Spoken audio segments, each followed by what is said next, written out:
só para a gente rever depois. Boa noite, pessoal. Pessoal que está assistindo, pessoal que está aqui. Que bom que vocês vieram e nessa sexta aí estão animados de estar aqui, por algum motivo. E esse é um encontro que se insere dentro de um projeto que a gente está pensando e está tentando desenvolver, construir, que chama Litorais, que não é nada mais nada menos do que um projeto de extensão que nós como Liga buscamos desenvolver, que tende a ter uma atenção assim para aqueles tipos de mal-estares que concernem ao campo acadêmico, aos universitários, aos estudantes, e que, sei lá, tanto na sua forma assim de tentar nomeá-los, de tentar, sei lá, identificá-los e trazer à tona assim como um problema importante, tanto na forma da gente tentar desenvolver algumas estratégias para lidar com eles sobre a forma assim mais coletiva e sobre a forma mais, pode dizer, nos responsabilizando mais do que, sei lá, às vezes endereçando isso a um ente assim superior e que, enfim, talvez seria o grande provocador assim dessas angústias e tal. Então a proposta ela diz muito respeito a nós acadêmicos e ao modo como a gente pretende assim tentar encarar determinados problemas que a gente julgou importante. Hoje o encontro tem esse título, Tempo, Trabalho e Estudo, por essas mesmas razões. A gente, enquanto grupo, assim, a gente se sentiu afetado por essas questões. Tanto é que algumas pessoas não vão poder participar hoje, justamente porque estão trabalhando.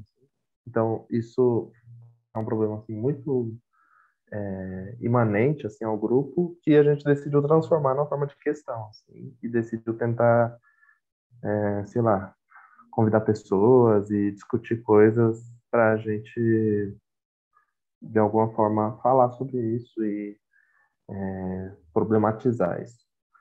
Então, hoje a gente convidou o professor Fernando, que é nosso professor lá na Univangélica, professor psicólogo e psicanalista também, né? E a gente, sei lá, decidiu trazer pessoas para essa conversa, para a gente tentar construir junto assim, esse espaço. Então, professor, a ideia, né, como a gente tinha falado, né, com você já, não é exatamente assim uma palestra, né? Acho que o pessoal está informado disso já, mas seria uma espécie de bate-papo em que a gente, né, vai tentar levantar algumas perguntas e, sei lá, trocar opiniões. Então, é mais ou menos isso que a gente tinha pensado para hoje.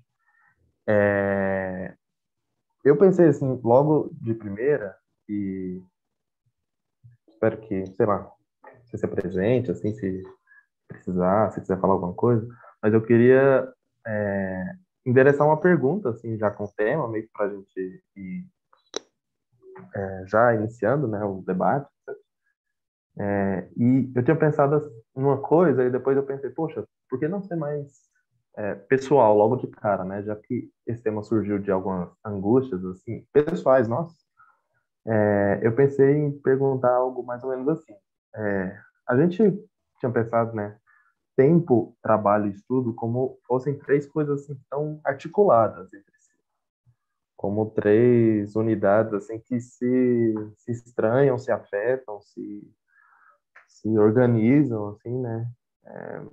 Como se não tivesse como, talvez nos nossos tempos, assim, falar de uma sem estar pensando em outra.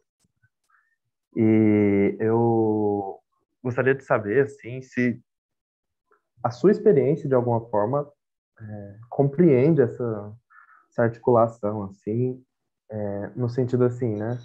De, pô, na sua vida de estudante, se você chegou a formular esses problemas, assim, ou se isso chegou a surgir como uma questão para você, e como isso é agora, né?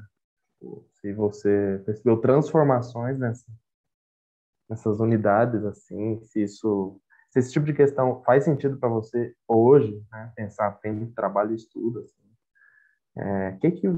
Que você, como você experimenta isso, assim, ou experimentou também na sua vida? Bem, pergunta, né? Íntima. E bacana, bacana. Vamos por aí então. Bem, sobre a apresentação, meu nome é Fernando. E talvez isso seja o mais importante aqui hoje.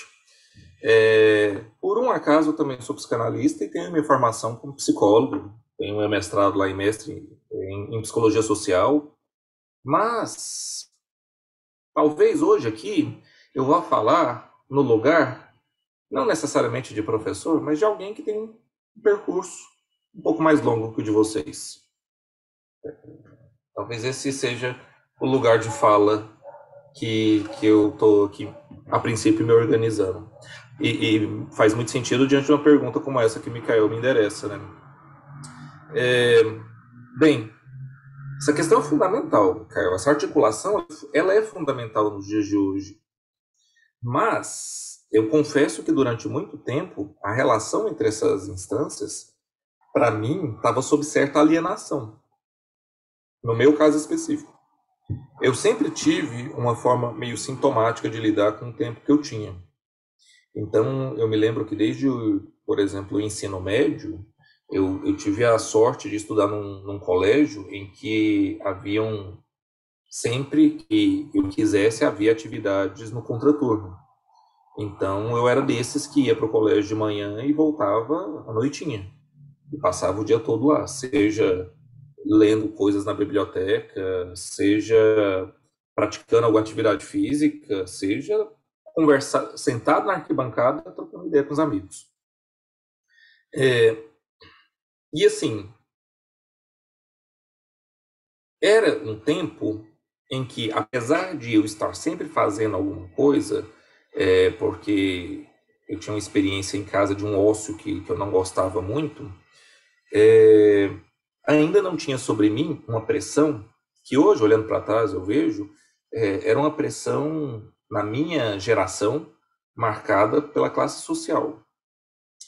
E eu só fui me dar conta dessa pressão quando eu não passei no vestibular no terceiro ano, fui fazer um cursinho e entrei em contato com pessoas de outras classes sociais, de colégios de outras classes sociais, e percebi que sobre eles havia uma pressão.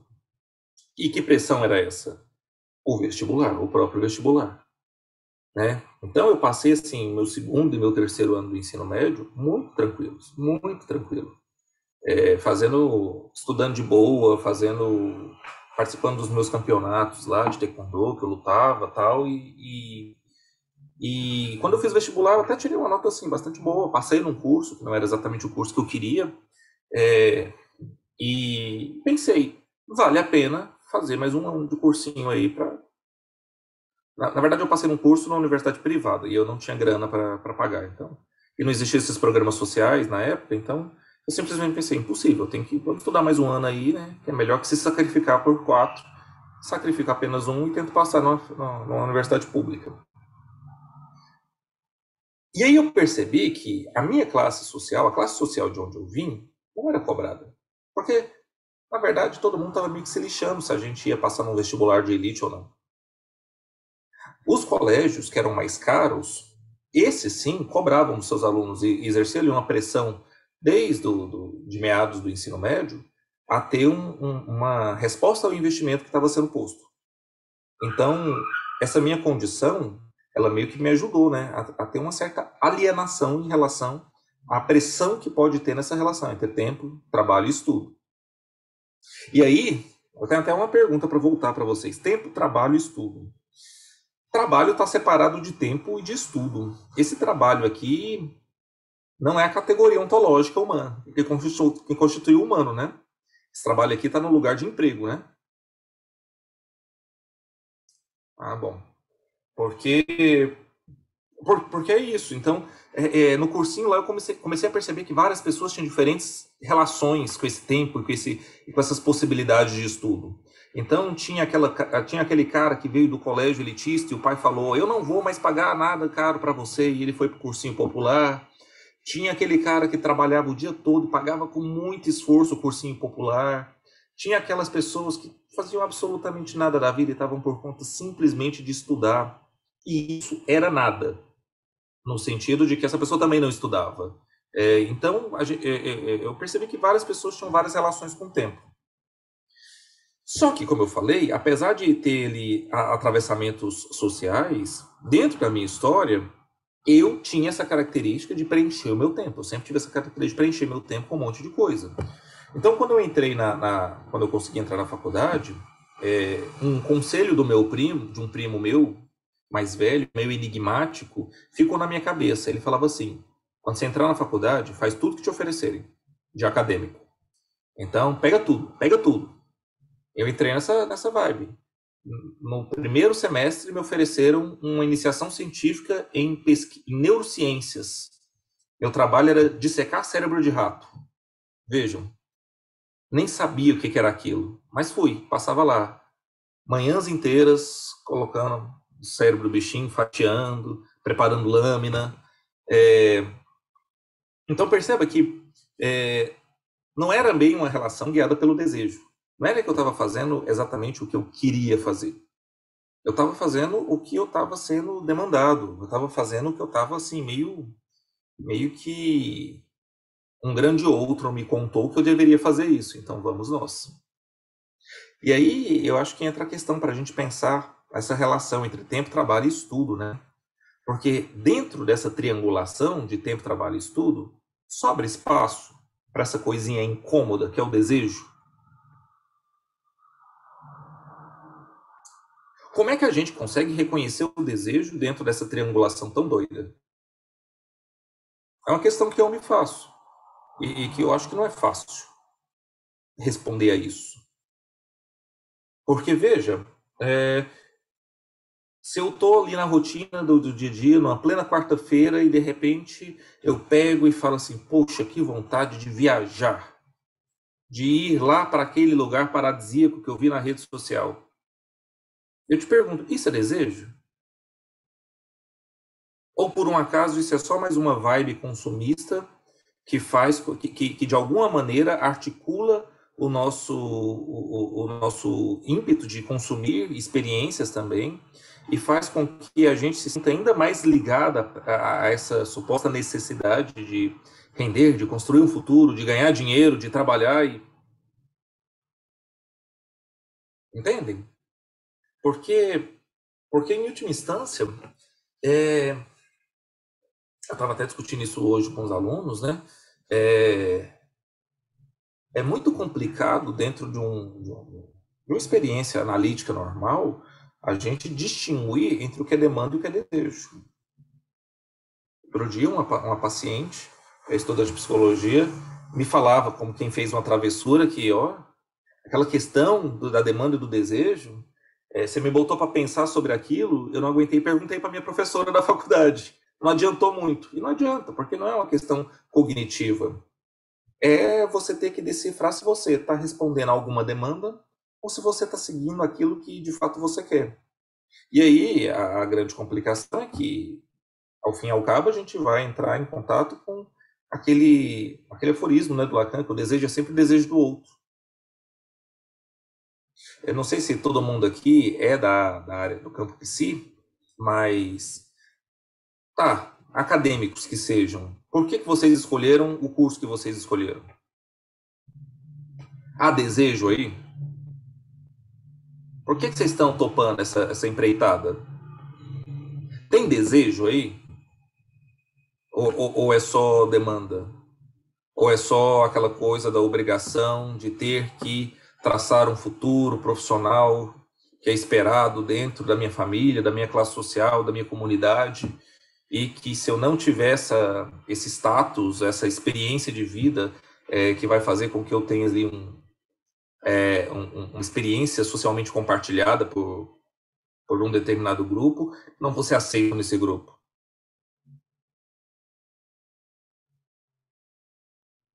Entende? E aí me parece o seguinte: sem desejo, ou sem alguma coisa de um desejo que nos norteie, isso aqui fica muito pesado. Encarar isso aqui tudo fica muito pesado.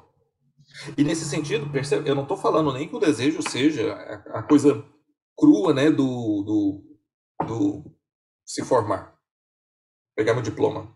Porque isso aí, em relação a isso, meio que fica claro, isso aí é demanda, o lance do diploma. Mas o que você vai fazer com essa formação sua?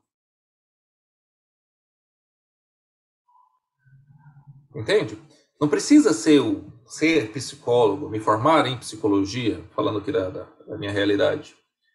Mas poderia ser alguma coisa do tipo, às vezes o desejo da pessoa está em, de fato, ter uma independência financeira de maneira que eu não precise mais depender dos meus pais. Eu preciso sair dessa dependência econômica que eu tenho com eles e sair dessa casa. Às vezes esse é o desejo da pessoa. E aí esse sujeito provavelmente vai ter uma outra relação com o curso, com o trabalho, com o tempo, diferente de alguém que, sei lá, quer ser o doutor psicólogo, com aquele status de cult intelectual, né? Que vai deter um suposto saber sobre o outro.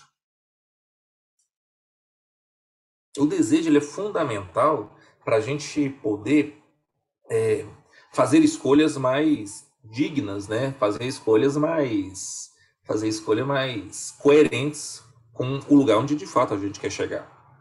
Só que não vamos ficar nesse papinho do desejo, desejo, desejo.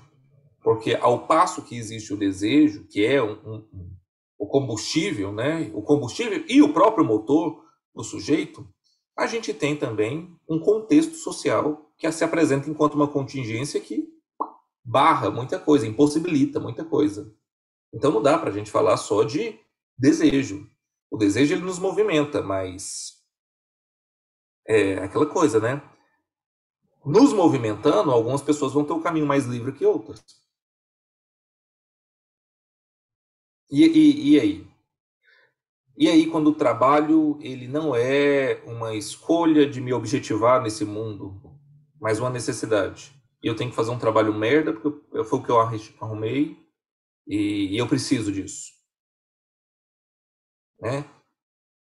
E aí começa aquelas neuroses, que eu sempre ouço dos alunos, e não vou negar, eu próprio as tenho, não falei as tive, falei as tenho, no presente. Que é parece que todo mundo está rendendo mais, parece que todo mundo está produzindo mais, parece que o colega do lado está sempre com o texto mais lido, com a discussão mais afiada, parece que sempre o outro ele sabe mais, e parece que o outro sempre goza mais, e eu estou aqui trocando perna e tropeçando nos próprios pés com coisas básicas, que é tipo, por exemplo, para estar aqui hoje às 7h30, eu saí do estágio, pedi para os meus alunos permissão para, né, se eles me liberavam ali mais cedo, saí mais cedo, cheguei, relaxei e pude ligar meu computador. Não, correr para dar banho em menino, dar de comer para menino, dar banho em menino, amarrar saco de lixo, jogar lá fora e arruma a coisa aqui, cata essa roupa, separa a roupa já para amanhã cedo a gente vai lavar. E pode parecer assim uma coisa meio bobinha, mas isso tudo toma tempo. Cuidar da própria vida toma tempo, energia, libido, né? E aí uma coisa que não me lembro se 2019 ou 2020 eu ouvi uma entrevista que eu ouvi e que foi assim para mim absolutamente libertador. Foi um alívio ouvir isso. Acho que eu já falei com o pessoal da Lapol sobre isso em uma ocasião. Uma entrevista do Christian Dunker para a CBN. Não lembro se era o CBN Educa 21 ou se era o CBN Negócios. Um podcast desse da CBN em que o Christian Dunker estava dando uma entrevista sobre tempo. Sobre o que fazer no tempo, sobre como lidar com o tempo, as castrações que o tempo impõe, tal. E aí ele estava lá, né, todo pimpão, todo falando sobre a crítica disso, daquilo outro. E aí um entrevistador, de maneira muito perspicaz, falou assim, mas Christian, você é um cara que é psicanalista clínico, professor, pesquisador, orientador de mestrado e doutorado. Você escreve colunas semanais para Boitempo, para Folha de São Paulo. Você publica livros, você dá palestras toda semana. Como é que você consegue fazer tudo isso? E aí ele meio que se esquivou, né? Foi jogar pro geralzão e não, que cada um tem seu limite, né? E que não é porque eu faço que todo mundo tem que fazer. E pá. Mas aí o entrevistador insistiu. Não, tudo bem, eu entendo essas questões todas aí. Mas como você dá conta de ter esse rendimento? E aí ele falou aquilo que é óbvio. E que às vezes, dentro da nossa sociedade, a gente mascara. Mas no final das contas, é isso. Ele falou o seguinte, não exatamente nessas palavras, mas ele falou algo do tipo, então, são dois aspectos aí. Um aspecto, e esse é importante também, e ele tem a ver com o segundo, é que ele teve a oportunidade de estudar muito durante os tempos iniciais da vida dele. Então, lá na juventude dele, mesmo quando ele precisou trabalhar, ele foi trabalhar numa livraria. Então, ele gastava todo o tempo dele ali, livre entre um cliente e outro, lendo, estudando, a infinidade de materiais que ele tinha acesso ali. Então, ele tinha um tempo em que ele podia estudar muito. E isso é um lance bacana, né, do conhecimento, e do conhecimento que advém de um trabalho, o estudo enquanto trabalho, né? Ele fica contigo. Claro que alguma coisa se perde com a memória, né? Mas algo da formação sempre fica contigo. Tá, mas esse é um ponto inicial. Isso não responde como hoje ele consegue fazer tudo isso. O segundo aspecto, ele tem uma série de pessoas que o ajudam, entre aspas, funcionários. Então, para o Dunker ser aquele cara super produtivo, que fala muito inteligente, que faz vídeo no YouTube, escreve coluna na Folha, e publica livro, dá palestra, atende, dá aula, ele tem alguém que faz a comida dele, que cuida da roupa dele, que limpa a casa dele, que dirige para ele, que marca os pacientes para ele, que marca os compromissos para ele, que corrige os textos dele, que prepara a agenda dele, e que deixa tudo certinho para que ele não precise gastar energia com absolutamente nada disso que é da ordem da organização da vida. Entende? E aí, não resolve a questão, porque para além disso tudo, é preciso ter o desejo. Mas vamos combinar. Adianta muita coisa, né? Imagina se você não precisasse se preocupar com nada. Com o que você vai comer, com o que você vai vestir, se as contas estão pagas, se você tem alguém para te ajudar nisso tudo. Só que o problema é que quando a gente fala isso, ajudar é um nome que ele disfarça muita coisa. Dentro de uma sociedade que prega que a gente precisa ter um produtivismo de alto rendimento e que nos cobra sempre mais e mais e mais e mais, essa mesma sociedade é a sociedade que expropria o trabalho e que o crescimento de classes advém da capacidade de expropriar o trabalho do outro. Então, isso que o Dunker faz é a expropriação do trabalho de outras pessoas. Ele compra o tempo de outra pessoa, bota essa pessoa para fazer as coisas dele, e por meio desse tempo que ele se livra, ele consegue produzir mais valia. E eu não estou criticando o Dunker aqui, não. Eu estou só constatando algo que é feito. Tá certo? Não é uma crítica porque, para começar, nem sei se ele paga bem, paga mal, se ele trata bem, trata mal os funcionários. Mas a questão é que é a lógica. É assim que a gente funciona. Vai chegar um momento na vida de vocês em que vocês vão começar a ter muitos pacientes, ter muitos empregos, e que vocês vão sentir a necessidade, por exemplo, de ter alguém trabalhando na sua casa, enquanto um empregado doméstico. Porque você vai fazer uma conta básica de que você está muito cansado, tem dinheiro ali para expropriar o trabalho de alguém que está vendendo a sua mão de obra ali, e que isso vai possibilitar, sei lá, por exemplo, que você marque trabalho, marque mais pacientes naquele dia que estava designado para faxina. E aí vamos fazer a conta básica, né? Quanto custa, em média, uma sessão de psicoterapia? Vamos colocar assim uma média por baixo, uns R$ 150? Uma sessão que vai durar ali 50 minutos? Quanto custa um dia de faxina de uma diarista? Provavelmente os mesmos R$ 150.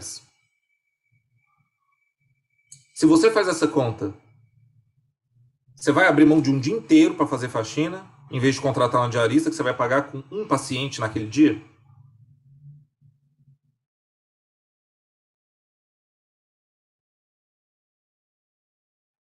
O problema é que a gente sabe que a gente está fazendo.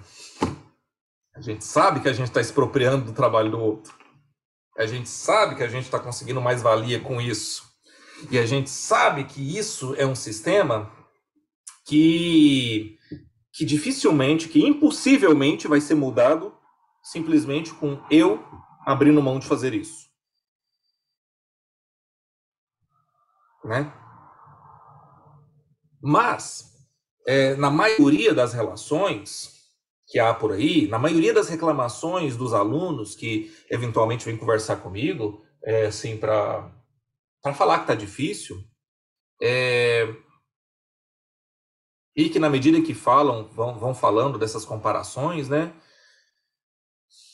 A gente esquece de olhar que existem algumas pessoas, existem algumas famílias, existem alguns contextos em que o sujeito tem mais condições de estudar e tem mais condições de trabalhar o tempo dele.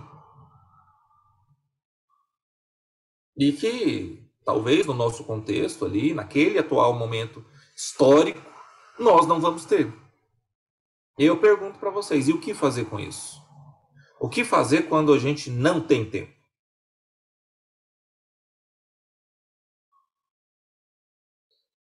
Para mim que a resposta é fácil de responder e difícil de fazer. Meter o pé no freio. Né?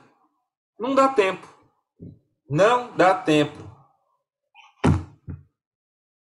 Fulano, você assistiu Round 6? Comecei a assistir. Não, mas esquece Round 6, agora é Made. Você assistiu Made? Tava comentando na sala de aula hoje. Round 6 é 8 horas. É 8 horas na frente da TV. Esse Made eu nem cheguei a ver, porque deve ser também mais uma maratona. Eu não tenho esse tempo. Quem tem esse tempo? Ah, professor, mas isso eu faço no meu tempo de descanso. Pois então, aí tá. Eu aprendi a descansar de outro jeito. Eu não descanso vendo uma série que todo mundo depois vai me cobrar uma análise.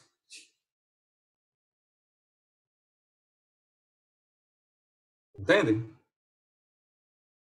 Então, me parece que a solução é o quê? É ficar para trás.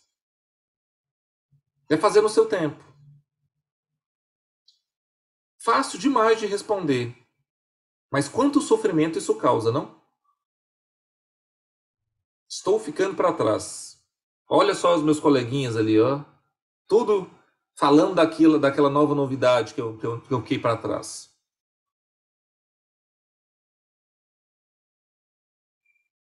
Bem, eu estou aqui falando num tom até meio, talvez, pessimista, né? Eu estou vendo os olhinhos de vocês só perderem um brilho e tal, mas ninguém fala nada. Vamos conversar isso aqui na roda de conversa? Deixa eu ouvir um pouquinho vocês, porque eu estou ficando preocupado. Deixa eu dosar aqui também meu discurso, né? Você fala bastante, né, professor? Então, Mas assim, diga, Pedro. então, é, tava fazendo aqui esse exercício de, de articular, assim como o Mikael levantou a pergunta, né, no início. E antes disso, eu fui escrever aqui o título do encontro, e aí eu coloquei tempo, trabalho e dinheiro, e não estudo. Então, talvez foi um ato falho, né?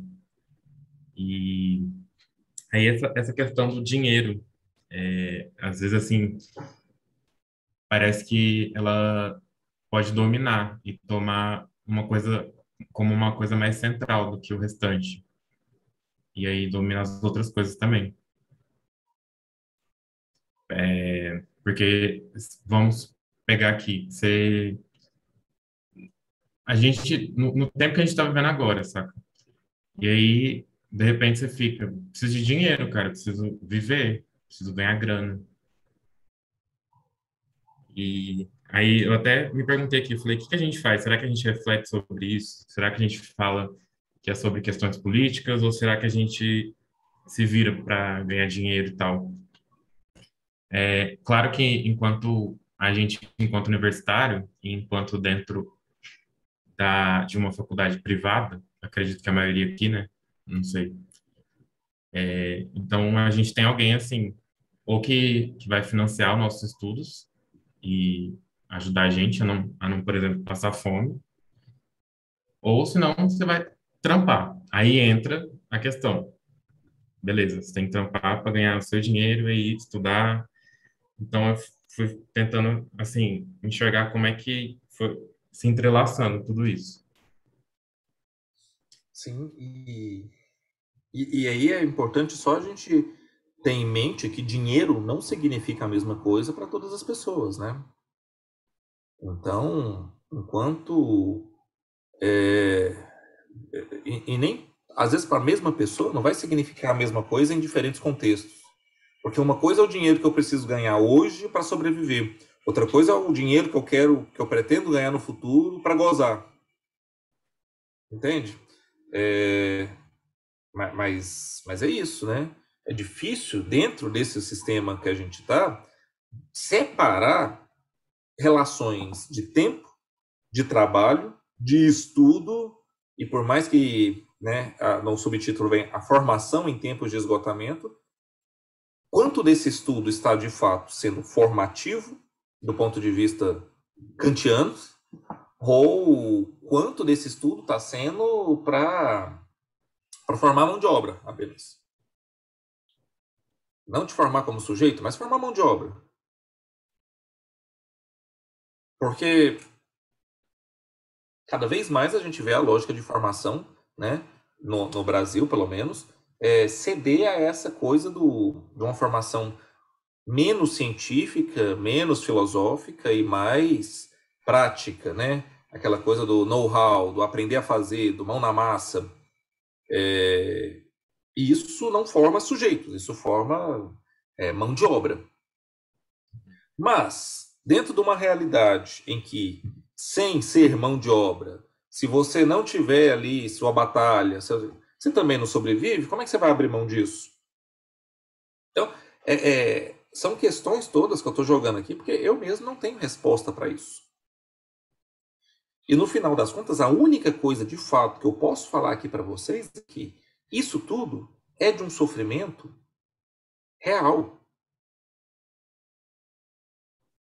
Essas angústias de não saber o que eu faço com o tempo, com o pouco tempo que eu tenho, com a falta de energia que eu tenho, com o trabalho que é alienante, com o estudo que eu reconheço a necessidade dele, mas quando eu pego efetivamente para ler, parece que meu cérebro não funciona e trava, e o pouco tempo que eu tenho para estudar não rende. Isso tudo causa muita angústia, né?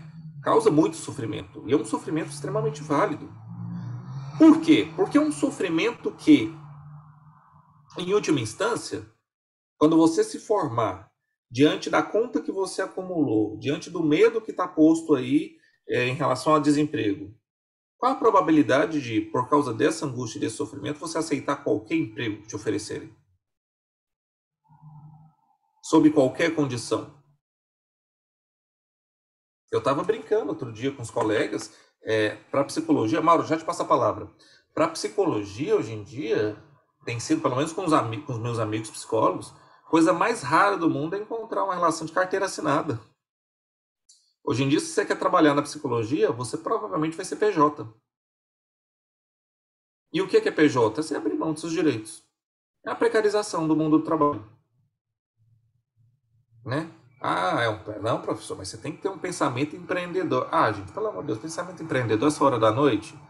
Eu quero a garantia social. Eu quero a tranquilidade de uma carteira assinada, um 13º de férias remunerada. Que empreendedor o quê? Porque esse discurso de empreendedorismo é esse germe, sabe, contagiante o discurso empreendedor, ele é um parente muito próximo do eu quero ser rico. Eu quero ser rico, eu preciso ser rico.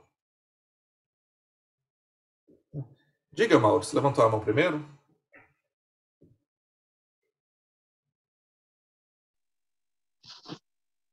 Boa noite, galera. Boa noite. E você falando, professor, uma questão que me atravessa pensando assim, nesse sofrimento produzido, né, em como o tempo, assim, parece cada vez mais escasso, né? Essa construção que a gente tem de tempo, parece que cada vez mais significa nada. Não é como se a gente tivesse pouco tempo, é como se o tempo tivesse se diluindo aos poucos mesmo. E vai se tornando uma espécie de, assim, substância que não existe mais. E eu fico pensando, como que o espaço, como que a gente que está na faculdade, como o espaço da faculdade, ele consegue acolher ou consegue prover algum tipo de saída, algum tipo de escape para essas situações, sabe? Para esses atravessamentos que existem. Porque a gente for parar para pensar, a faculdade hoje, a universidade, como ela não tem muita preocupação em acolher esse tipo de dificuldade. Atravessamentos de gênero, por exemplo, né, questões que mulheres enfrentam, por exemplo, como muitas pessoas disseram nos formulários, né? Não tenho tempo para cuidar do meu filho, estudar e trabalhar ao mesmo tempo. É como se essas coisas estivessem assim num cabo de guerra incessante. Você precisa soltar um para conseguir fazer o outro. Você nunca vai conseguir ter essa onipotência, né? Esse mito dessa onipotência que a gente acha que a gente precisa ter. Que, por exemplo, uma mãe sente que precisa ter. Que ela precisa ter o filho, ela precisa estudar bem, precisa trabalhar bem, ela precisa estar, assim, antenada com tudo que o filho está vendo, ela precisa ser uma pessoa, assim, legal da época, ela precisa fazer tudo ao mesmo tempo. Só que não tem tempo para nada. É uma relação completamente assimétrica, né? E fico pensando, como que a faculdade poderia contribuir no seu espaço, com as suas produções, para, não sei, produzir algum tipo de saída, algum tipo de alternativa, ou acolher essas demandas, porque me parece que realmente não tem essa sensibilidade, né? A gente não consegue acolher. São problemas que passam, assim, sofrimentos que vão se acumulando e a gente não consegue, não tem muito o que fazer, né? Exatamente. E aí, eu poderia tentar, assim, tentar responder alguma coisa, pensar não só nas faculdades, mas nas instituições como um todo, né? As instituições que agregam pessoas. Porque existe alguma coisa ali de um certo modelo que a instituição apresenta para o sujeito, tomando aqui a instituição enquanto uma norma universal socialmente compartilhada, né? Ou pelo menos tomada como tal. E aí, nesse sentido, a lógica é o sujeito se adapta à instituição. Na União Evangélica, claro que não é diferente. O sujeito se adapte ao que a gente tem para oferecer.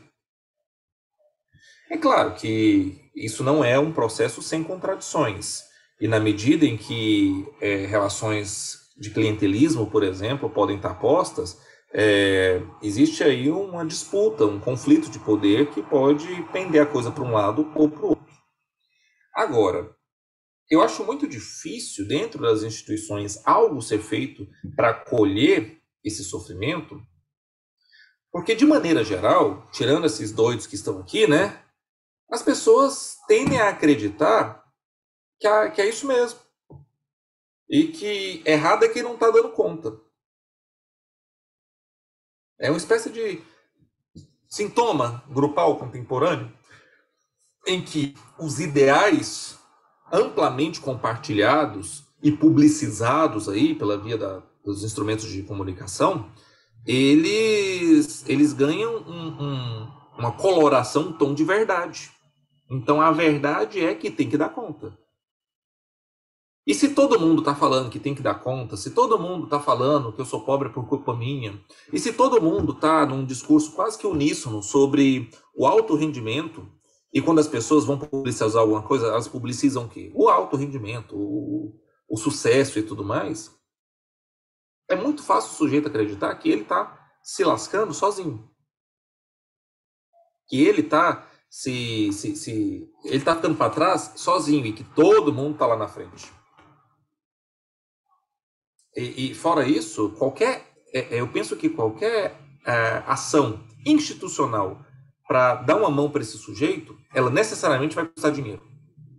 E aí entra novamente aquela dificuldade, né? Quem está disposto a abrir mão do seu dinheiro para dar tempo para o outro?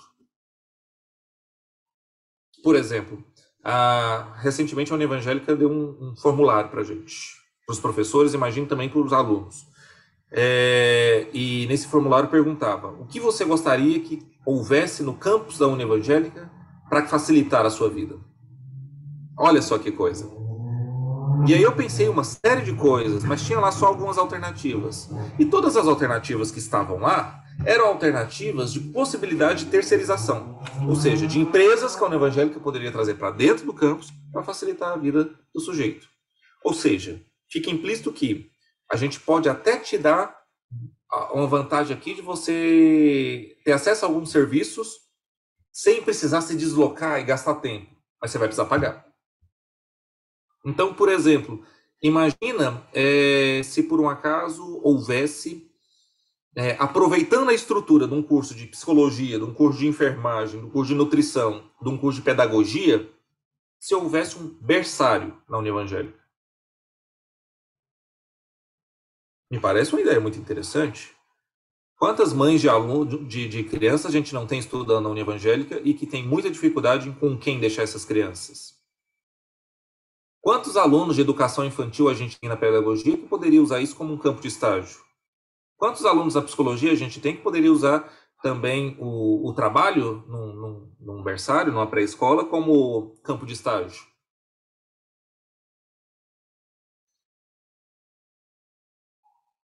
Mas tem? Não tem. E custa caro. Não tem. Anápolis não é uma cidade muito grande. A União Evangélica poderia ter, por exemplo, um ônibus que fizesse uma rota circular, pegando os alunos de tempos em tempos ao longo da cidade e trazendo para o campus. Transporte gratuito para os alunos e funcionários.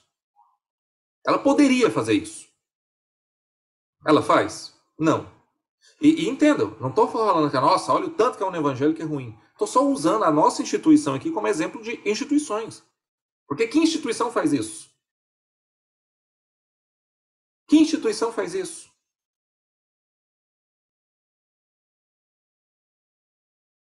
Entende? Então, assim, quando você me pergunta dessas possibilidades, Mauro, possibilidades, assim, tangíveis, reais, eu acho que a gente teria que sentar com muito tempo e muita criatividade para alcançar algumas delas, sabe? Mas, porque todas as outras necessitaria de um certo tipo de investimento financeiro e de vontade mesmo, que atualmente, no modo como nós nos relacionamos com as instituições, não está tão posto assim.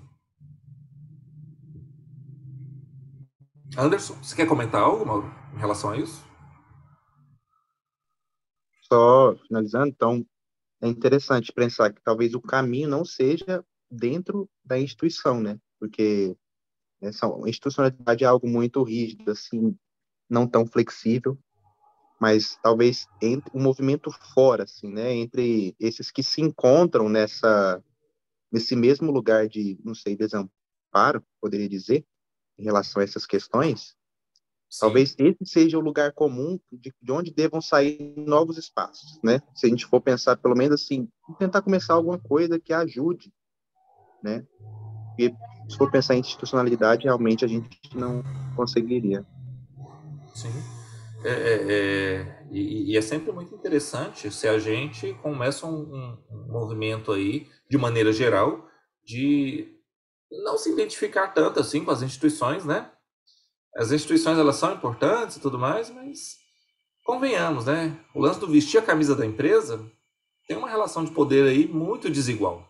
Sempre. Diga, Anderson. Boa noite, Fernando. Boa noite aos Boa colegas. noite. Gostaria de parabenizar a todos da equipe que trouxe esse tema para nós. É muito importante e eu senti muito apego com isso, que eu ficava me questionando. É só eu que estou sem tempo? É só eu que tenho que fazer tudo, correr atrás de tudo? Porque ao mesmo tempo que ir para a instituição, sair da instituição, ir para o serviço, voltar em casa, ter que fazer os deveres de casa, isso causa uma angústia muito grande. Ao mesmo tempo, se você não estiver com o seu relógio, você para e olha para o seu pulso, para ver se está de acordo com o seu tempo. E, Fernando, esse sofrimento é tão, como posso falar, é uma angústia tão ruim que eu fico entre dias, no meu caso, entre dia, entre a semana, entre mês, e parece que o tempo cai nas minhas mãos e derrama. Eu não consigo ter o controle. E graças a Deus que eu não tenho rede social, porque se eu tivesse redes sociais, aí meu tempo seria mais desgastado ainda e eu ficava questionando. Queria mais tempo, queria mais tempo, queria mais tempo. E esse cansaço em tudo, às vezes, eu fico questionando assim, tem alunos na instituição que eu vejo que tem mais tempo que eu pergunto. Já que eles têm mais tempo, por que não faz um trabalho, uma atividade bem feita?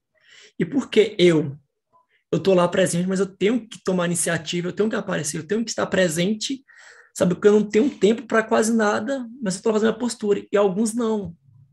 Fico muito pensando nisso. Ao mesmo tempo que eu percebi que quando eu vejo meu irmão que se formou agora em psicologia, que ele teve uma crise de choro, porque se formou e realmente no mercado atual tem mais de 14% desempregado. A maior parte está no Nordeste. E é uma relação de tempo, de trabalho e de estudo que incomoda, porque atualmente nós vivemos um governo, ao mesmo tempo global, que está tudo incerto. Como é que vai ser os nossos futuros psicólogos? Como é que vai ser a economia? Como é que vai reger o dinheiro? Como é que vai reger seu tempo? Isso causa muita frustração.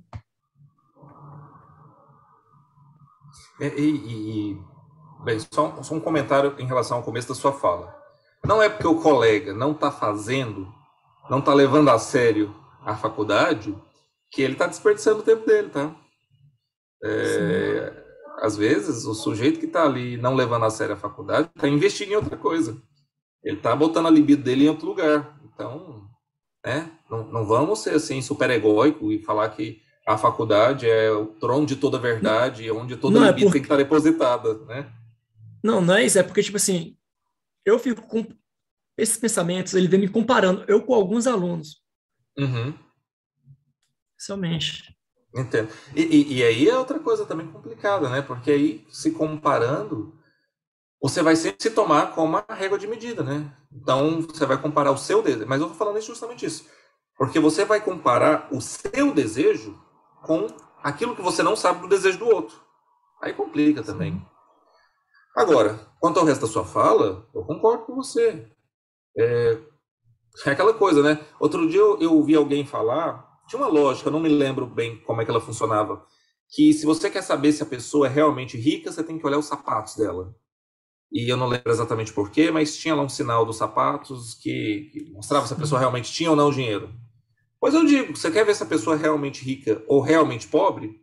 Olha o tempo dela. Se ela tem bastante tempo, ou ela é muito pobre, ou ela é muito rica. Porque tempo, se você tem tempo em que você pode escolher o que você vai fazer com o seu tempo, hoje, no modo como a gente está, isso é de um privilégio muito grande. Isso é de um privilégio muito grande. E aí, é um tempo, claro, que eu estou chamando aqui de ócio, tá? Então, eu fiz até a brincadeira do muito pobre, muito rico, mas vamos consertar, é muito rico. Falando do ponto de vista do ócio, porque procurar emprego dá trabalho. Procurar emprego dá muito trabalho. O sujeito fica sem tempo procurando emprego.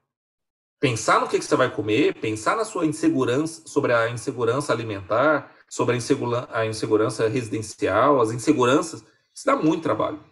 Então, pensando no tempo no sentido de ócio, né, de tempo realmente livre, isso é a cara da riqueza. Isso é algo extremamente privilegiado. Agora, Anderson, você está fazendo seu percurso, cara. Você está fazendo seu percurso, você tá estudando, você está aproveitando ali o que lhe é oferecido dentro do seu ritmo. E essa parte é muito importante ser considerada. É o seu ritmo. E o seu ritmo é seu. É seu. Na hora que você for conseguindo conquistar suas coisas. Cuidado com ser um censor aí de achar que é preciso sempre mais e sempre mais. Certo? Porque isso pode travar o sujeito também. Quando eu brinco, né, que a solução é fácil, mas é difícil, o tal do botar o pé no freio, ele tem consequências surpreendentes, porque na medida em que a gente consegue assumir, reconhecer e assumir que eu não preciso correr desse tanto, eu também passo a fazer escolhas um pouco mais inteligentes em relação ao meu tempo. Afinal de contas, pensa aí, quantas vezes vocês já perderam tempo, muito tempo, por tentar fazer muita coisa e ficou tudo uma merda, porque você estava exausto. Verdade. Né? Alguém mandou aqui algo no chat, deixa eu dar uma olhada. Ah, sim, a Camila tá mandando uma mensagem no site para vocês. No chat. Tem algum comentário a mais, Anderson? Nenhum, Fernando. Muito obrigado. Imagina. Beatriz. Boa noite, professor. Boa noite a todos. Assim, prestando atenção no que você estava falando e refletindo comigo, eu vejo o outro lado da moeda, assim, nesse tempo, trabalho e estudo. Vejo a esfera do cansaço mesmo. E eu tenho para compartilhar, assim, uma experiência que eu vivi. Não, assim, que eu realmente não vivi, assim, mas que eu acompanhei de uma amiga minha, da minha idade, assim, ela estava querendo muito, muito passar numa faculdade de medicina e com muitas expectativas depositadas nela, e que ela mesma se cobrava muito disso, e que ela foi vendo que aí ela tinha que trabalhar para juntar dinheiro, porque a classe social dela não permitia ela fazer uma faculdade particular, não tinha grana para poder pagar, e ela trabalhava para poder juntar esse dinheiro, e na época ela fazia ensino médio, estudava para essas universidades, e ela começou a sentir um peso do cansaço muito grande, e ela começou a apresentar reflexos no psicológico dela. A carga psicológica dela foi os físicos, dependendo da idade, muitas crises de choro, assim mesmo. São uma coisa, assim, muito, muito triste de se vivenciar. E aí, nas nossas pesquisas, trazendo agora para a nossa realidade, a gente constatou que mais da metade das pessoas precisam trabalhar e estudar para poder arcar com os custos da faculdade. E que a coisa que mais atrapalha eles na hora dos estudos é realmente esse cansaço. E aí eu queria ver com você o que você acha que mais pesa, o que mais reflete assim, no desempenho dessas pessoas e no psicológico delas, baseado nesse cansaço, que você tem que viver com cansaço, trabalhar com cansaço, estudar com cansaço, e ele está ali, e você às vezes não tem o seu tempo para ter esse descanso que você realmente precisa e acaba ficando sobrecarregado. Essa questão é muito importante, Beatriz. Mesmo porque uma das coisas mais difíceis que tem para a gente aprender a fazer é descansar. Descansar não é fácil. Porque, assim, não certamente a gente não está falando só do descansar o corpo, né? Não basta só deitar. É dar algum jeito também de ter um pouco de paz para poder desligar a cabeça. Senão também não descansa. E como é que faz isso? Meditação, yoga, alguma prática mística do Oriente distante em que... Não. E aí, não tenho receita, tá? Antes que surja qualquer expectativa. Eu não faço a menor ideia de como é que se descansa. Se eu soubesse, eu tinha aplicado comigo mesmo. Agora, sem descansar, algumas coisas ficam muito mais pesadas. Vamos pegar o funcionamento básico do nosso cérebro. A gente tem uma série de hormônios muito bem equilibrados e que, na medida em que eles não funcionam bem, nossas funções executivas falham. Então, atenção focada, que é algo, por exemplo, que a gente precisa numa aula. A atenção focada, ela requer um esforço ativo do sujeito. Ela não é algo que a gente exerce naturalmente. Para fazer esse esforço, a gente precisa de energia. Se o sujeito já está cansado, ele não vai prestar atenção. Para ler, para ouvir uma aula, para assistir uma aula, para fazer um exercício que seja, é impossível. Memória precisa de atenção. Se você falhou na atenção, a memória também vai falhar consequentemente. Então, aquilo que você prestou uma atenção deficitária, cansada, você também não vai guardar. E se você insiste nisso tudo, você ainda vai perder mais tempo e ficar mais cansado. Aí o sujeito que se cobra muito decide, não está rendendo, vou dormir. Mas ele decide isso de coração aberto, fala assim, foda-se isso tudo, eu vou dormir? Não, ele vai dormir culpado. Ele vai descansar? Provavelmente ele não vai descansar bem. Isso sem contar outras fontes de preocupação. Então perceba que é todo um sistema, é toda uma lógica para produzir cansaço. E antes que talvez alguém possa pensar aí, eu não li aquele Sociedade do Cansaço, né, que está em moda aí. Já ouvi pessoas falando bem, pessoas falando mal, mas eu honestamente não sei do que se trata. Mas convenhamos, que nome interessante de livro, né? Que nome que tem um impacto. Sociedade do Cansaço. Me dá vontade de ler, porque eu me identifico com esse nome. E aí, Beatriz, me parece que de alguma maneira o cansaço ele passa a ser um dispositivo muito bem elaborado, muito sofisticado de dominação. Quanto mais cansado está um povo, menos ele luta. Quanto mais cansado está a pessoa, menos ela tem força para reagir.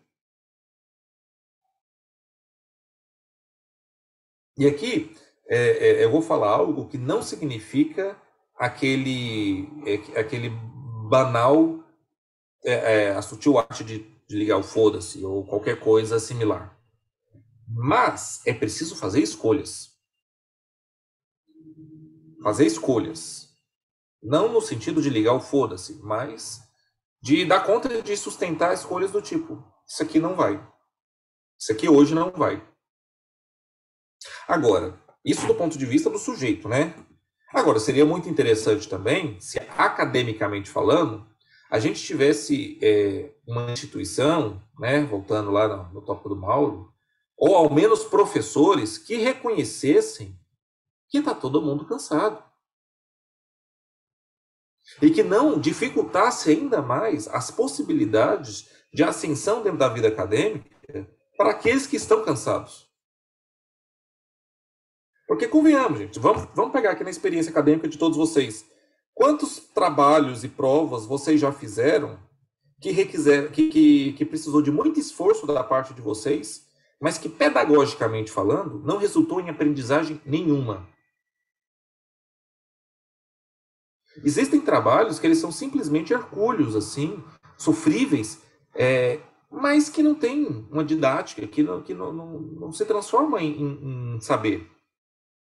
Quantas provas vocês já fizeram, saindo bem ou saindo mal, que era basicamente decorar questões e informações, e que alguns meses depois vocês já não lembravam nada daquilo que vocês responderam na prova. Eu vejo isso no estágio, dia após dia. Quando eu preciso lá que o aluno resgate uma informação básica, que eu sei que ele aprendeu ao longo da disciplina, mas que faltou. Por quê? E aí, por que eu estou falando isso, né? Porque existe também uma certa insensibilidade das pessoas que pensam no mundo acadêmico, né? Dos professores, coordenadores, das instituições, das secretarias, em impor um certo tipo de sofrimento que, no fundo, pensando na questão da formação, ele é, na real, desnecessário.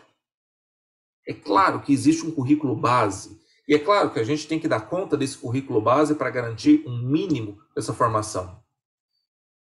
Mas toda avaliação é falha. Toda padronização é falha.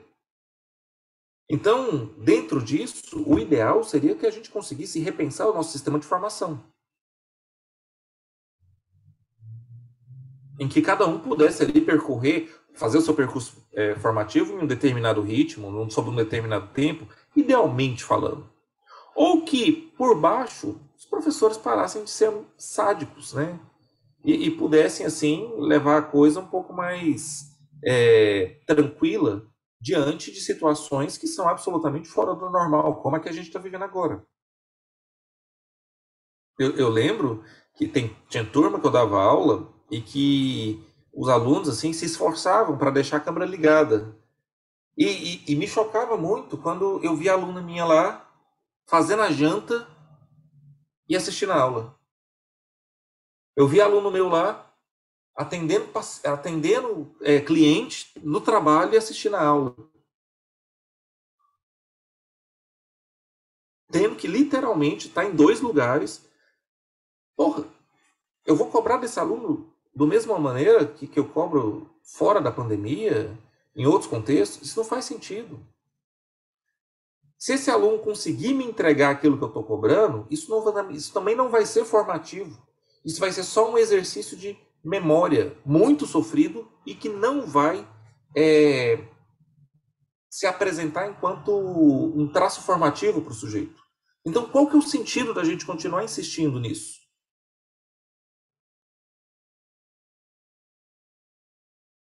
Então, são assim, movimentos, né, que é preciso serem feitos. Talvez, inclusive, Lapol, olha só minha ideia doida aqui. Será que mais para frente, né, depois de alguma discussão entre os alunos sobre essas temáticas, não fosse interessante a gente fazer uma roda de conversa também com os professores? Né? Chamar os professores para discussão, para tentar sensibilizá-los e ver o que se passa, que tipo de cobrança tem. Porque eu usei aqui a palavra sadismo, mas eu sei que o sadismo, rigorosamente falando, se aplica a pouquíssimos professores. A maioria deles são apenas relações alienadas, eles estão no automático, porque eles também estão exaustos. O problema é que quando a gente liga esse automático, a gente passa a não reconhecer o humano que está na nossa frente. E eu sei que certamente não é esse tipo de profissional que eu estou querendo formar aqui. Alguém que não consegue reconhecer o humano que está na sua frente, porque você também está exausto. Você quer comentar algo, Beatriz? Não, assim, eu só tenho uma dúvida mesmo, que assim, que me pesa muito. Como que a gente lida com essa culpa de quando a gente para descansar e vê que tem muitas e muitas coisas que dependem da gente, que a gente tem que fazer ainda, e aí você deita a cabeça no travesseiro e fica, meu Deus, eu preciso limpar a casa, meu Deus, aquela matéria está acumulada. Eu preciso fazer esse trabalho, mas eu preciso adiantar, meu prazo se esgotando. E a gente fica nessa, a gente não dá conta de fazer, viu? Já entra mês, a gente está apenas, não estou conseguindo fazer nada, assim, não estou conseguindo viver, assim, ter um tempo para mim, para olhar no espelho e me reconhecer, sabe? De ver aquela pessoa, tipo, meu Deus, você está exausto e você não para, assim, me pesa muito isso. Eu sei, mas infelizmente a resposta que sirva para você, para mim, para todo mundo, não tem. Infelizmente, isso é algo que cada um vai ter que entender de onde vem essa culpa em si e lidar com a própria culpa através dos próprios instrumentos, né? Qualquer tentativa de geralzona de padronizar isso é te vender gato por lebre, é te enganar, infelizmente. Jefferson.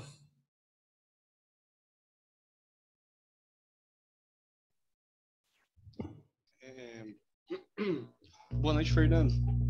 Boa noite. Você falando, eu fiquei lembrando muito de uma conversa que a gente teve esses dias, assim, que o nosso grande dilema era o tempo, de que a gente não tinha tempo, que a gente não tinha tempo para marcar assim um encontro, nem que seja uma videochamada, sabe? E nesse dia eu te questionei assim de como que você consegue trabalhar, dar aula, atender na clínica, supervisionar e ainda ter tempo para família, sabe, para sair, para essas coisas. E você me falou que a gente nunca se acostuma com isso, que as coisas são assim, de que a gente nunca se acostuma. E foi uma coisa que eu fiquei pensando, de a gente nunca se acostuma com essas demandas do neoliberalismo, de tem que render, tem que assistir, tem que ouvir o podcast no 2x, porque eu tenho que terminar esse episódio hoje para dar tempo de assistir a série no 2x também, porque hoje eu tenho que assistir 2 episódios porque é o tempo que eu tenho. De que a gente nunca se acostuma com isso, nunca se acostuma com essas demandas, com essa rotina. E foi assim uma coisa que me acalentou, me deixou mais tranquilo de, então não sou eu que estou ferrado, é assim mesmo. E é claro que dentro desse questionamento, é como eu estou falando aqui, às vezes a gente tem que fazer, às vezes não, a gente sempre tem que fazer algumas escolhas. E essas escolhas têm um preço. Por exemplo, minha família. Minha família é algo que é muito importante para mim, estar com minha família. Eu tinha aspirações de ser um tipo de profissional que hoje eu vejo que para ser esse tipo de profissional, eu teria que abrir mão fundamentalmente do tempo que eu passo com a minha família. Então, quando meu filho nasceu, uma das escolhas que eu fiz foi fechar minha agenda do consultório e diminuir drasticamente o número de aulas que eu dava. E me causou muita surpresa ver, principalmente de mulheres, dar um pulo desse tamanho. E eu vi de colegas, sabe? Isso aí eu achei muito triste. Falar assim, não, fala para sua esposa ficar com ele. Ela vai estar de licença maternidade. Como assim? Para começar escravizar ela pela maternidade? E segundo, eu quero estar com meu filho. Agora eu vou trocar o tempo de eu estar com meu filho para pegar uma disciplina merda que outro professor não quer pegar? Sabe? Eu vou parar de estar com meu filho para pegar um paciente que o fulano indicou e que a indicação... Não que eu duvide que a pessoa precise e tal, mas eu não sou substituível. E certamente existem outros psicólogos aí que vão poder atendê-lo. Então, escolhas, né? Só que essa escolha, por exemplo, para deixar a coisa aqui mais pessoal, resultou em um monte de coisas. Por exemplo, durante um bom tempo, as pessoas meio que paravam de me indicar, porque passou-se a circular de Fernando não tem horário, Fernando não tem horário, Fernando não tem horário. Rendimento, passei a ganhar menos. E a escolha. Felizmente, eu consegui construir uma condição em que eu podia fazer essa escolha, de durante um tempo ali, ver minha renda reduzida para participar de um certo momento da vida da minha família que seria muito importante para mim. E eu sei que nem todo mundo tem essa escolha. E aí entra novamente classe social, realidades sociais e tudo mais. Mas eu vejo muita gente tendo sim escolhas e não aceitando as escolhas que tem. Porque na real, quando as pessoas falam assim, eu não tenho escolha, eu sou meio sartreano em relação a isso, né? O Sartre falava que a gente sempre tem escolha. Nem que seja morrer, mas é uma escolha. Então, muitas vezes as pessoas falam, não tenho escolha, não posso, não tem como. É porque, na verdade, ela não tem boas escolhas. A escolha é do jeito que está ou pior. E pior ela não quer. Né? Mas, ainda assim, esse lance de ter escolha dessa maneira que eu estou falando é uma questão privilegiada. É uma questão de privilégio. Certo? E, felizmente, eu tive esse privilégio de ter escolha, né?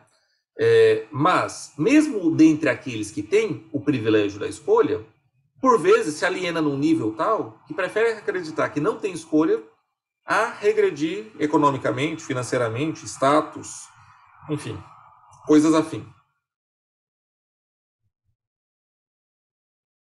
A Beatriz comenta aqui, ó, a cobrança de julgamento de se dividir carga de uma casa, de filhos com um parceiro é foda. Ana Luísa Abraão, por vezes eu já escolhi dormir e sonhei a noite toda com a matéria. Olha só que tipo de estudo onírico aqui. Porque essa escolha é complicadinha, né? Quando eu falo escolha, não é simplesmente essa escolha racional aqui. Eu estou falando do sujeito inconsciente. Você tem algo a acrescentar, Jefferson, em relação a isso? Roberto.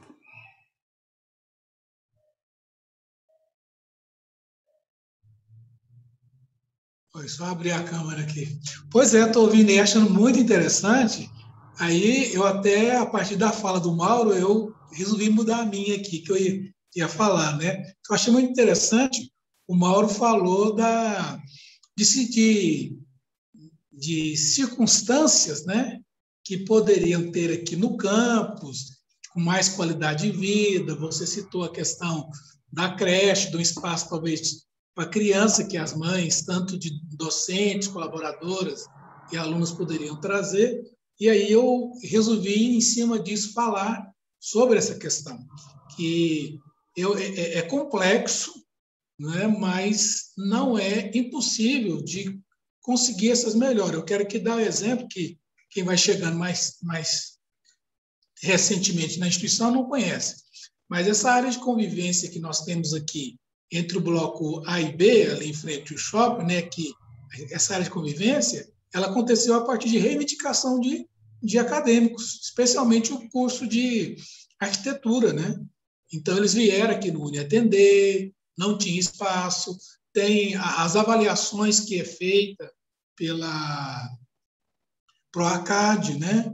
E que são publicadas, inclusive, no nosso site. O MEC, quando ele vem fazer visita, ele pega aquelas avaliações. Então, sempre parecia ali que não tinha um espaço de convivência para os alunos. Então, fez isso aqui, teve sucesso, começou a fazer. E aí, meio que parou no meio do caminho. E nós estamos aí agora com o nascimento de duas ligas, né, na psicologia, que é a liga em relação à prevenção à violência autoprovocada, e agora uma que está saindo, até o Anderson está participando dela também, que é de estudo sobre drogas. E uma ação que nós estamos querendo fazer é esse espaço entre a cruz que nós temos aqui até lá, chegando no bloco HJ, que fez isso, que seria uma extensão desse espaço aqui, e parou no tempo. Então, assim, não colocou-se bancos lá, não colocou os todos. Então, a gente está movimentando a liga para a gente voltar a ter esse espaço. E uma coisa que é colocada pelos colaboradores e também alguns alunos, você não tem um espaço aqui para cochilar.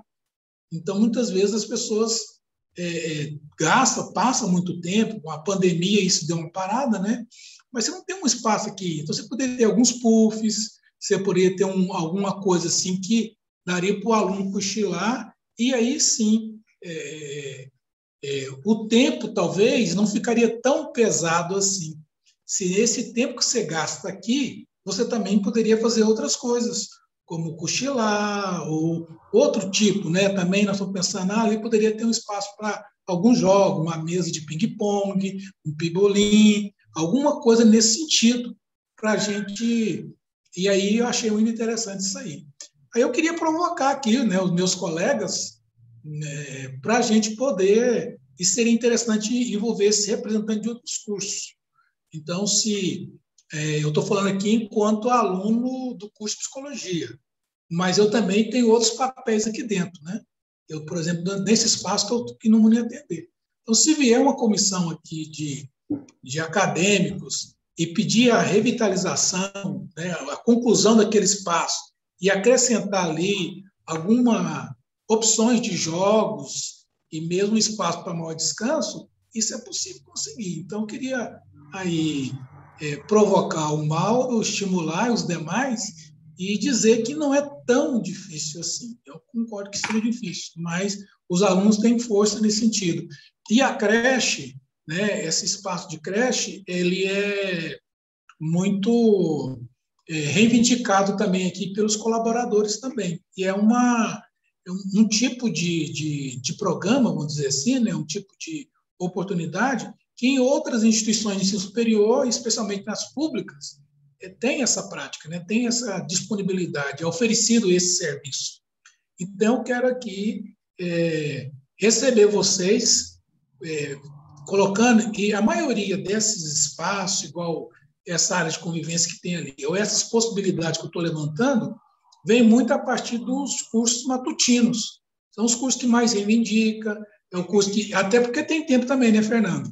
Às vezes são pessoas que não trabalham. O pessoal do matutino, do noturno, às vezes trabalha o dia todo e vem para cá à noite, e quando sai tem que sair correndo porque está na hora de dormir e toda a realidade da noite, diferente de quem está durante o dia. E muitas vezes nós não conhecemos as necessidades da nossa comunidade noturna. Então, fica aí a provocação também, nesse sentido, eu achei muito interessante. Legal. E só lembrando que dentro dessa complexidade da creche, é porque a própria ideia de creche é uma ideia ultrapassada, né? Não é um depósito de criança, é uma instância de educação infantil. Ana Laura, você tinha levantado a mão? Ana Laura, só antes de você falar, eu queria falar assim que a gente já está quase encerrando, então quem quiser falar depois entra em contato aí com a gente, né? Vamos fazer essa última fala, vamos dar tá voz bom? para Ana Laura, que eu vi que ela reuniu coragem para falar. Ai, gente, tô com vergonha. Ai, espera, vamos respirar. Bom, eu queria falar que, assim, muitas das vezes, a sociedade em si, ou até a família, ela cria uma romantização, assim, da pessoa, ela ser sobrecarregada. Assim, eles acham como se fosse uma coisa bonita, a pessoa trabalhar, estudar, não ter tempo de qualidade. E quando uma pessoa ela não se sobrecarrega, assim, igual a gente está falando, estudo, trabalho, tempo. Quando a pessoa não está nesse ciclo, muitas das vezes a gente tende a julgar ela como se ela não fosse tão esforçada tão esforçada quanto a outra. A gente parece que quer fazer uma comparação, subestimar a pessoa, e isso pode ser muito prejudicial para as pessoas, para a gente, principalmente, como universitário, né? Porque a gente trabalha, estuda, volta para casa. Eu sei que tem muita gente que, às vezes, muda para cá, mora sozinho, tem que lidar com tudo, com a nossa saúde mental. E, tipo assim, e as pessoas achando bonito a gente estar nessa correria o tempo todo. E se a gente pensar em abrir mão de uma dessas coisas, a gente já fica como fraco. Eu acho isso muito ruim para a gente. E principalmente em relação às mulheres, né? Aquela figura da mulher guerreira, daquela que sofre pra caramba, e nossa, como o valor dela aumenta porque ela sofre. Eu tenho um humor, assim, muito de baixíssima qualidade, o meu humor. E uma das coisas que eu costumava, pelo menos, achar engraçado, né? Não sei se hoje em dia eu vou ver isso, é o Hermes e Renato. E eu lembro que o Hermes e Renato, eles tinham um sketch lá do Zezinho. E o Zezinho tinha que andar 53 quilômetros, nadar um rio, andar de jegue não sei quanto tempo, e tinha que atravessar um mar de lama para ir para a escola todo dia. E criticando justamente uma época em que isso foi muito romantizado, né? Como se, olha só que bonito. E toda vez que passava uma reportagem como essa, sei lá, no Fantástico, os pais olhavam para os filhos e falavam assim, aí ó, você que tem todo o conforto, não está dando valor. Ou seja, e aí ficava bastante claro, né? Exatamente, o Bossa. Ficava bastante claro o quanto que essa romantização ela tem uma função repressiva. Se romantiza um caso isolado para cobrar todo o resto da sociedade. Porque um deu conta, porque um faz, então todo mundo tem que fazer. E esse é absolutamente nocivo.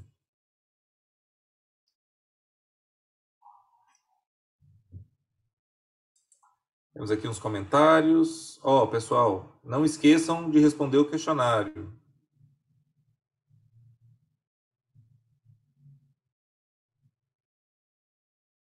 Vejo muito isso. André diz, vejo muito isso também. É muito mal visto quando a pessoa tira um tempo para descansar. Porque a vida ganha, né? As pessoas dizem. Quando você lembrou do Bossa, a Beatriz está falando que os pais dela ainda fazem isso. É complicado, né? Bem, mas é isso. Diante do corte que Micael já nos antecipou, acho que a gente pode ficar por aqui e eu queria agradecer a participação, essa troca com vocês. Muito legal ouvir a opinião de vocês, ouvir a postura de vocês, ver vocês aqui nesse momento em que, uma sexta-feira à noite, a galera entrou e ficou durante todo o bate-papo. Espero poder ter ajudado de alguma forma, porque resposta eu sei que eu não tinha para dar, né?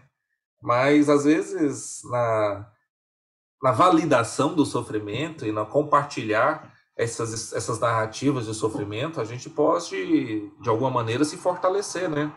Veja, com a intervenção do Roberto aí, do Mauro também, da Beatriz, o modo como a gente vai construindo possibilidades, redes e entrelaçamentos. Vamos seguir com esse projeto. Para mim, que esse projeto já começou bem.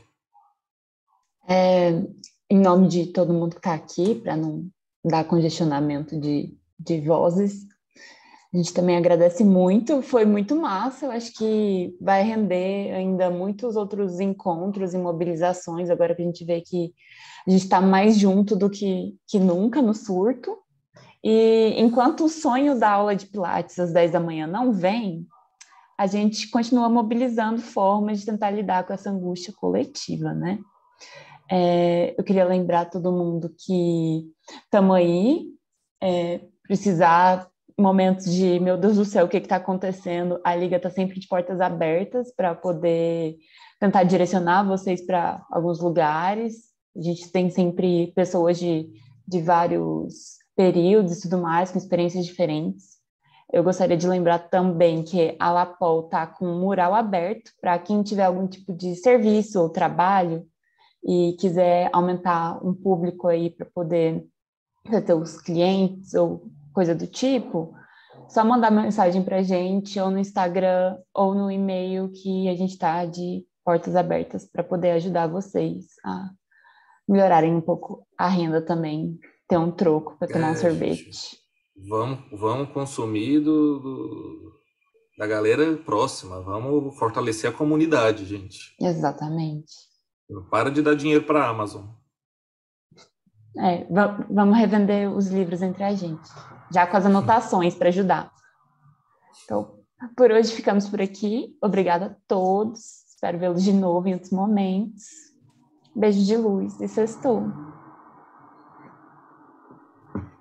Valeu, professor. Valeu, galera. Até mais, gente.